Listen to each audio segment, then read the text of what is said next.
Setelah kasus penculikan balita di Makassar membongkar adanya sindikat penculikan dan penjualan anak di Indonesia. Melibatkan banyak pelaku, korban dijual via media sosial dengan modus adopsi anak.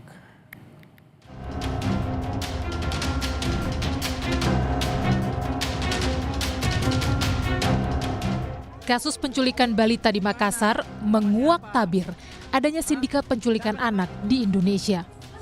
Saat ini, polisi telah menetapkan 4 tersangka dalam kasus penculikan balita di Makassar. 3 tersangka mengaku telah beberapa kali melakukan penculikan dan menjual anak-anak. Polisi tidak menampik akan adanya tersangka baru dalam kasus ini. Kita sudah bentuk tim khusus untuk pengembangan terhadap perkara ini. Ya, dari hasil pengembangan sementara kita sudah mendeteksi adanya korban-korban dari tempat lain selain dari Sulawesi Selatan. Ini semuanya masih kita dalami. Kita sudah bekerja sama juga dengan Bareskrim. Kita sudah koordinasi dengan Bareskrim untuk di backup. Mereka ini melibatkan jaringan dari berbagai wilayah, ya, lintas provinsi. Ya, kita masih dalami juga adanya tersangka-tersangka lainnya. Seorang balita berusia 4 tahun diculik di Taman Pakui Sayang, Makassar pada 2 November lalu. Aksi tersangka sempat rekam kamera CCTV. Usai menculik korban, pelaku menjual korban via media sosial dengan modus adopsi anak. Kapolda Sulawesi Selatan Irjen Juhandani Raharjo Puro menyatakan, balita yang diculik di Makassar sempat 3 kali berpindah tangan. Hingga akhirnya ditemukan di Jambi. Korban ditawarkan mulai dari harga 3 juta hingga 80 juta rupiah. Hasil pengakuan asal dari Jakarta dan datang ke Makassar untuk membawa korban dengan transaksi sebesar 3 juta rupiah di kos pelaku. Kemudian korban dibawa NH ke Jambi, transit di Jakarta. AS dan MA mengaku membeli korban dari NH sebesar 30 juta dan menjual kembali kepada kelompok salah satu suku di Jambi seharga 80 juta. Keduanya mengaku telah memperjualkan 9 bayi dan 1 anak. KPAI mengungkap saat ini marak grup-grup media sosial yang berkaitan dengan adopsi anak. Hal ini patut diwaspadai karena bisa jadi modus penculikan atau perdagangan anak. Ini sebetulnya fenomena gunung es terkait data penculikan atau penjualan bayi ini. Dan per setengah jam yang lalu, Mas Ihsan, saya coba searching di Facebook ya, dengan memasukkan kata adopsi bayi, itu setidaknya saya sangat mudah menemukan misalnya adopsi bayi Jawa Tengah dengan pengikut ada 3.000 gitu ya. Kemudian ada ikhtiar bumil dan adopter dengan pengikut 7.000. Kemudian ada adopsi bayi wilayah Tangerang dengan pengikut 2.000. Jadi memang modus dan model penculikan atau penjualan bayi ini memang terus berkembang ya. Langkah cepat polisi membongkar kasus penculikan anak di Makassar patut diapresiasi. Namun, banyak pihak berharap polisi dapat mengusut tuntas jaringan perdagangan anak lintas daerah. Tim Liputan, Kompas TV. Lalu bagaimana tindak lanjut polisi usai menangkap tersangka kasus penculikan balita di Makassar? Kita sudah bersama dengan Kapolrestabes Makassar, Kombes Arya Perdana. Selamat malam, Pak Kapolres. Selamat malam, Mas. Pertama, kami ingin menyampaikan apresiasi sudah bisa membongkar kasus ini dan juga bisa mengembalikan korban kepada keluarga Pak Kapolres, Anda dan jajaran. Ini sejauh ini tindak lanjutnya bagaimana? Kabarnya dibuat tim sus ya? Iya, jadi setelah kami mendapatkan para pelaku, kan memang diakui ada yang sudah menjadi perantara. Jadi dari pelaku kedua ada menjadi perantara sebanyak 3 kali. Ada juga yang pelaku ketiga itu menyatakan bahwa sudah 9 kali menjual bayi dan 1 kali menjual anak. Nah, dari hasil keterangan pelaku yang kami dapat ini, kami berupaya untuk berkoordinasi dengan Bareskrim ya untuk melakukan penyelidikan lebih lanjut terkait dengan korban-korban lain atau tindak pidana yang sama tetapi masih belum terungkap dari keterangan dari para pelaku. Oleh karena itu kemarin kami sudah membuat tim sus ya bersama-sama dengan bekerja sama dengan pihak Barreskrim untuk mencari tahu apakah ada lagi kejahatan semacam ini yang terjadi atau mungkin belum dilaporkan atau mungkin memang ada yang belum terungkap, sehingga upaya ini kami lakukan agar penyidikan nanti ke depan bisa lebih. Temuan sementara bagaimana jaringan. Pak Kapolres? Temuan sementara hasil tim sus?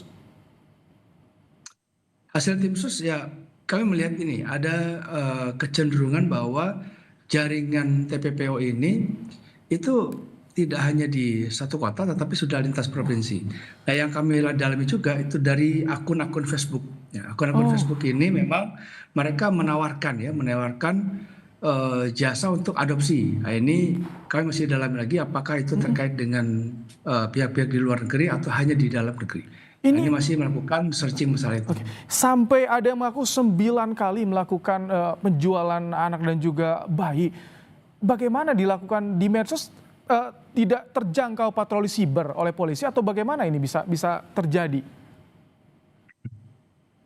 Jadi kalau kita bicara masalah TPPO atau perdagangan orang gitu ya,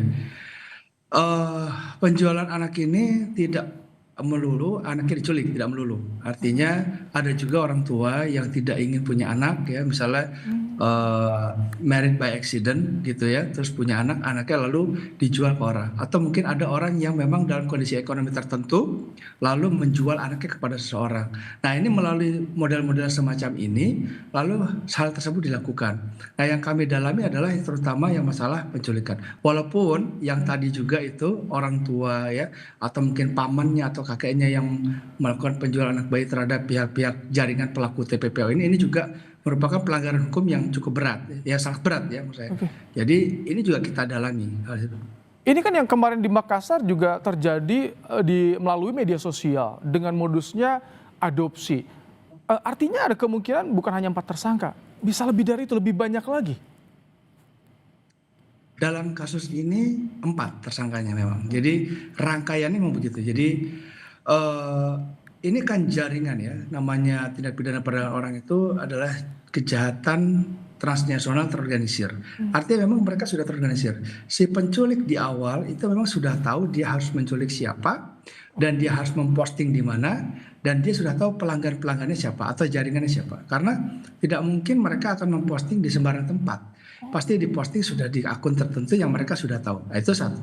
Lalu ada yang datang. Nah orang-orang yang datang ini memang orang yang sudah mempunyai pengetahuan tentang bagaimana cara mengambil anak untuk dijual kan gitu.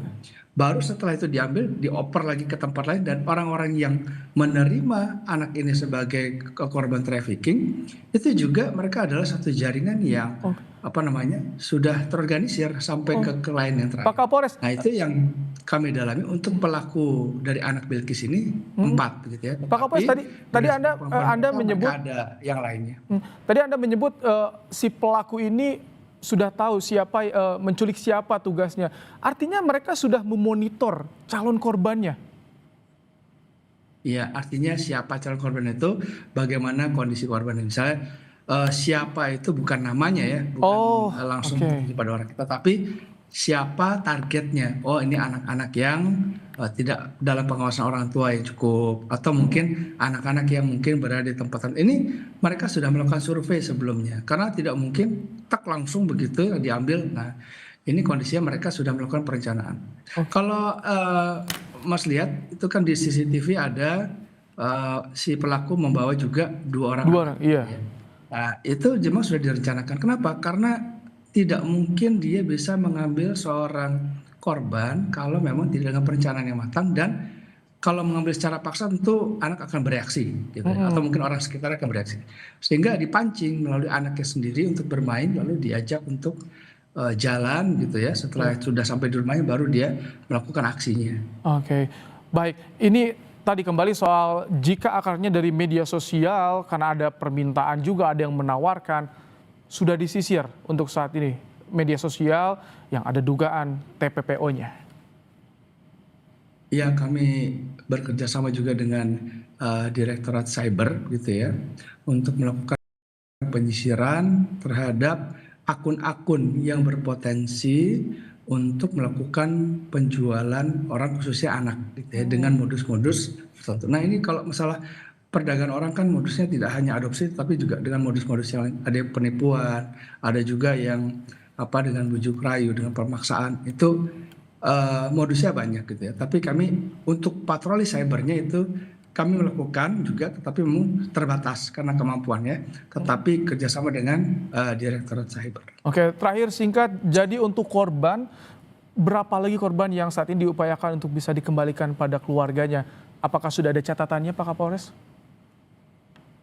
Iya, jadi kalau dari pengakuan tersangka ini, rata-rata tersangka tidak mengenal korbannya. Itu pertama. Tapi kami berupaya untuk mencari tahu jejak dari jejak digitalnya, juga keterangan-keterangan yang mereka berikan kepada kami akan lacak gitu ya, dari mana mereka mendapatkan korbannya dan disalurkan kemana. Itu yang sedang kami dalami sampai saat ini. Dan pemeriksaan masih intensif kita lakukan secara berturut-turut.